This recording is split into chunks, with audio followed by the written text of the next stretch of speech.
Hello friends नमस्कार good morning सकाळ आपण गुरुत्वपूर्ण भिडियोटी नहीं आसी तुफान टेक एजुकेशन चैनल तरफ आपण बहुत बड़ गुरुत्वपूर्ण भिडियोटी नहीं आसी भिडियोटी हूँ ओटीटी एग्जाम विषय ओटीटी एग्जाम कौन पोस्टपोन कराला एवं केबे यार एग्जाम पुणी थे हम तो आसतु संपूर्ण डिटेल्स आपको जनइमी जदि आप मो चैनल नुआ आसती चैनल को बहु मात्रा शेयर लाइक कमेंट एवं सब्सक्राइब कर दिंतु पाखर थिबा बेल आइकन घंटे को दबाई दिंतु देले आपन जेकोसी गुरुत्वपूर्ण भिडियो जीवो आपण पाखु नोटिफिकेशन चली जीवो। आसंतु एबे आमे आरंभ करिबा board of secondary education Odisha Cuttack तरफ आसला गोटे बड़ प्रेस रिलीज नोटिफिकेशन ना जो आमर ओटीटी एग्जाम थिला 28/6/2024 रे से ओटीटी एग्जाम टी वर्तमान पोस्टपोन होई आप भावुत कहीं पोस्टपोन है आरआई मैंने पुणी पोस्टपोन करला कौन ना जो नीट एग्जाम जो पोस्टपोन हो सब ये विषय नीट एग्जाम पोस्टपोन हो तो कौन पोस्टपोन आप जानते नीट एग्जाम के भाई एग्जाम हो तो नीट एग्जाम पोस्टपोन होबार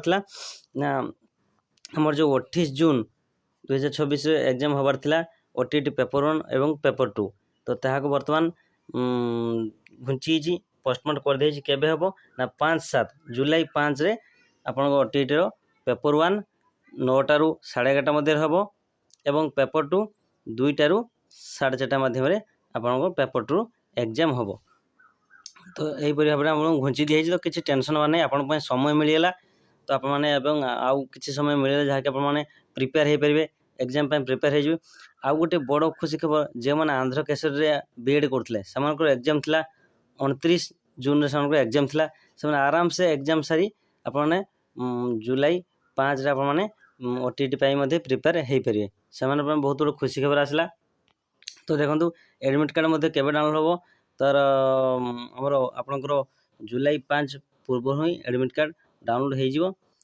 candidate who have download the admit card no need to download admit card आपने एगेन आउ थे डाउनलोड करिया आवश्यक जदि आप डाउनलोड कर सारी डाउनलोड करिया आवश्यक नहीं तो देखो एग्जाम टी भाव में पोस्टपोन कराई तो आप मन रखते जुलाई 5 आप एग्जाम हम एवं 28/6 जो एग्जाम होबार थिला आपने एग्जाम टी पोस्टपोन कर दिया बंद कर दिया तो देखो यहीटा को बहु मात्रा समस्त पाक शेयर करूँ कहीं बहुत पिला एपर्यंत भी पढ़ुं कि जानी ना एग्जाम कौन घुंचला पोस्टपोन होती कहीं एग्जाम घुंची कि नहीं से भी जापर ना तो आपने यही भिडियो को बहु मात्रा शेयर लाइक कमेंट शेयर और सब्सक्राइब कर दिंतु जदि आपको भिडियो भल लगे भिडियो को लाइक कमेंट शेयर कर दिंतु धन्यवाद रही जय जगन्नाथ।